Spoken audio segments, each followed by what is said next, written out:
Hello and welcome. I'm here today with Mark Aitken, the Stakeholder Engagement Manager at NM Support, or Nurse and Midwife Support.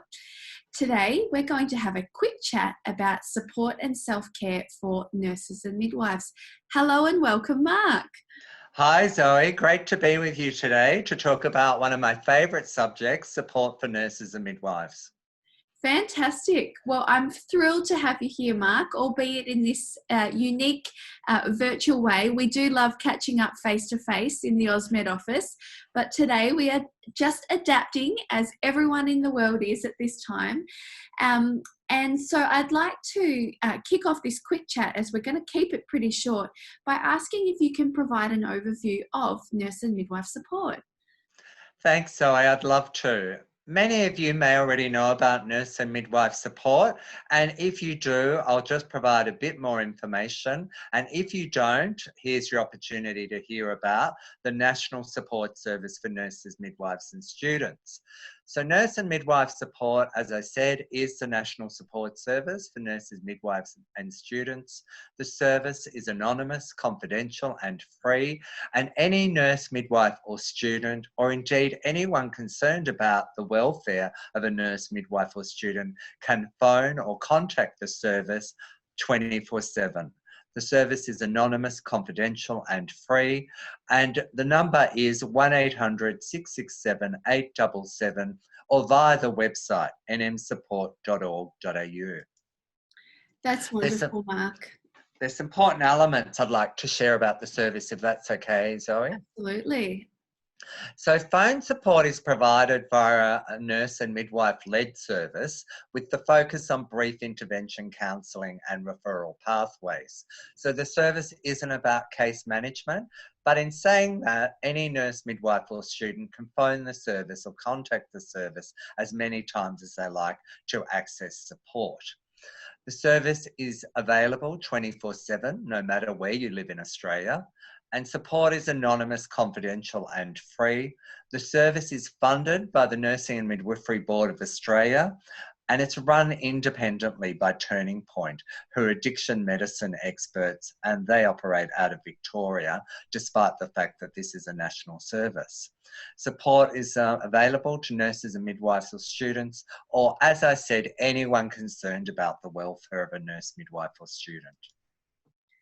That's brilliant, Mark. I'm really, really pleased that we can share some of the key elements of this really vital service with our readers and our listeners. Are you able to elaborate a little bit more on what people can contact the service about? It's a very good question, one we often get, Zoe. They can call the service about any issue they need support for. And most commonly, people are calling us about stress. That won't really be a surprise to people, I guess, who work in health, aged care or community care, because the work nurses and midwives do can be stressful. It's particularly stressful for many people at the moment in the midst of COVID-19. And indeed, many people are calling us about work and life stress related to COVID-19. Much of the country has experienced a prolonged drought, and that's of great concern and stress to people. And a large part of the country experienced devastating bushfires earlier this year, which also created stress, anxiety and concern for people. So people can call about those issues. People are also calling about workplace concerns, workloads. Might be transitioning from student to graduate and feeling that you need some support to be able to manage that transition, or indeed any transition point in your career is something that can create stress and people can phone the service about. Bullying and harassment, unfortunately, is something that nurses and midwives do experience in the workplace, and they can call us about support information and resources in relation how to understand and manage what's happening to them. Mental health concerns. A nurse or a midwife might have been notified to APRA, and they can phone around support in relation to that. drug and alcohol concerns. It might be that you want to debrief after a difficult or challenging shift Mm. or a critical incident, or indeed an incident on that shift that you're struggling to make sense of, and particularly in relation to your emotional response. And that's a really important reason that you might consider contacting the service. You may want to phone or contact us about guidance on what to do next with your career, that you're kind of thinking, I'd like to have a change, or I'd like to do more study and I'm not sure how to go about that.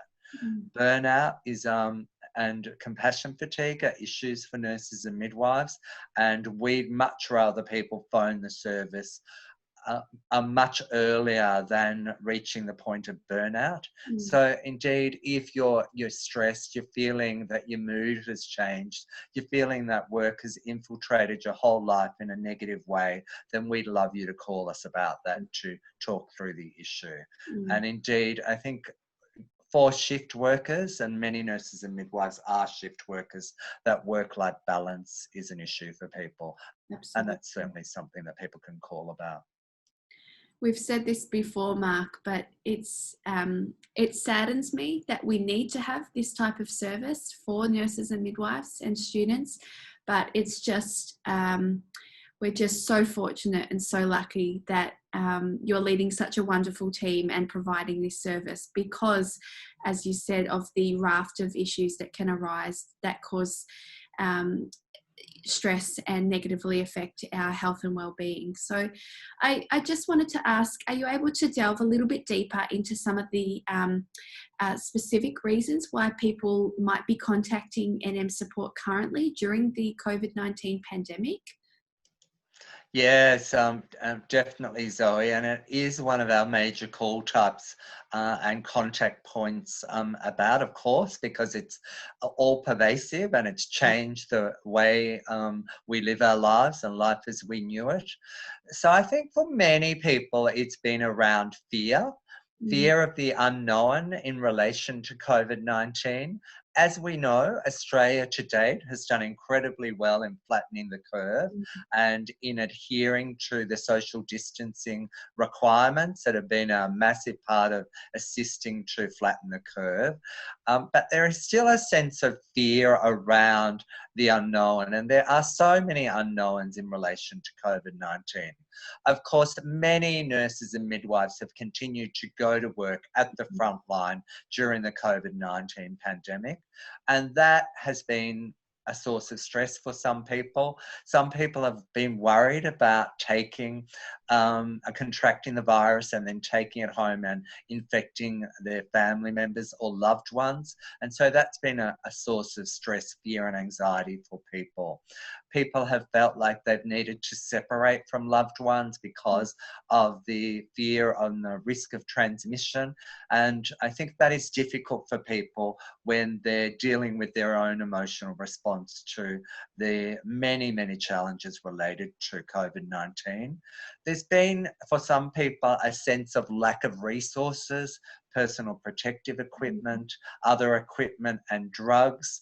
And I think we saw at the beginning of the pandemic a huge surge response in relation to how nurses and midwives needed to respond. And that created a sense of anxiety, but also a sense of anticipated action that people needed to engage in. And I think that for some people creates stress and anxiety as well. When some of the elective surgery ceased, or indeed most of the elective surgery ceased, then some nurses actually experienced a loss of work. And that stress was a financial stress for people and a concern about when that work may come back. As I said, family concernings. Many nurses and midwives have children of school age and they're having to juggle their work commitments and homeschooling in many situations. That's been a change and a concern for people. There's been some mixed messaging from people in authority, and that's been a source of stress. Some people have been redeployed, and there was initially a sense of urgency about getting people skilled up to work in intensive care units, and some people were told that they need to be redeployed to those areas. That created stress and uncertainty for some people as well. So I think the big thing here is, Zoe, there's been a sense that, I've lost my sense of safety in relation to work, and that's really difficult for me. So, I think it's really important that people get to talk that through if they're feeling that way. Absolutely. And during these conversations, Mark, what are the ways in which, or how do people receive support from NM support during these conversations? What are the types of things that, if someone was to ring, that they could expect to receive on the end of the phone call? Yeah, it's a really good question, Zoe, and one that nurses and midwives like to know about. Like, how do we run the service and what can you expect? So when you phone the service, you'll get to speak to an experienced nurse or midwife who understands the world that you live and work in. All of our team are very passionate about the work we do, highly experienced and highly trained to understand the work of nurses and midwives and the issues that you deal with in your day-to-day work. So what we do is essentially we hear your story. So we spend a lot of time listening and then reflecting back what we've heard in relation to what you're saying and what the issues for you are. Just as you provide patient or person-centered care to the people that you care for, we provide that service as well. So the service is very person-centered. We don't make assumptions about what you're telling us and the issues that you're facing. As I said, we hear your story, and from your story and from the issues you're raising with us, we help you to come to an understanding of making meaning of some of those issues and things. And then we will provide you with resources to be able to support you moving into a place that is more beneficial for you. And indeed, if you want a referral pathway to another service as a result of the work we've done with you, then we can provide a whole lot of resources and referrals in relation to what you may wish to do next. We validate the way you're feeling and we support you in relation to that. What you're feeling is your own experience and your own emotions, and that your well-being is paramount in all of this because your health matters. Fantastic. So just finally, Mark, to end this quick chat, a very practical question that I know our nurses and midwives will appreciate, being very practical people. What exactly are the other supports? You mentioned referral, obviously, that NM support provides during these conversations. So we have a whole lot of resources on our website, Zoe, and some of that is content related to some of these major issues people call about. For instance, there's some great resources on mental health. There's some great resources on self-care. There's some great resources on alcohol and drug support. Indeed, anything that you might be concerned about or worried about, we probably have some resources on in relation to the website. We also produce a monthly newsletter, and that we would love you to subscribe to that newsletter. The most recent edition came out this week, and it's on supporting nurses and midwives who are exposed and supporting people who are dying, who have died, or indeed might be grieving, or you may be grieving yourself in relation to something that's happened at work. So we've got some great resources there. As I said, subscribe to our website. We also produce a podcast, and the latest podcast is around dealing with stress in the face of crisis. And I talked to a stress and health and wellbeing expert, Sam Eddy, on the podcast. And I'd like to say, Zoe, that we're really grateful for Ausmed support in helping us to produce that podcast, because you actually enable the editing of that. So check out some of those resources, and I hope you find them useful. If there's something that you don't find there, please let me know. Mark at NM nmsupport.org.au, and we can find those resources for you, or indeed develop them. Fantastic, Mark. Well, I really appreciate you taking the time today to discuss how NM Support provides such support and self-care strategies to nurses and midwives. We're going to conduct another quick chat on the very important and timely topic of wellbeing during a crisis. So I'd like to encourage everyone to have a listen or a read of that one too. But for now, thank you very much for your time, Mark. And we really do appreciate all of the wonderful support that NM Support provides to our nurses and midwives and students. Thanks very much, Zoe. It was my pleasure. And I hope everyone out there is doing okay. And if you're not, just a reminder, you can call us anytime, 1-800-667-877. Thank you. Thank you.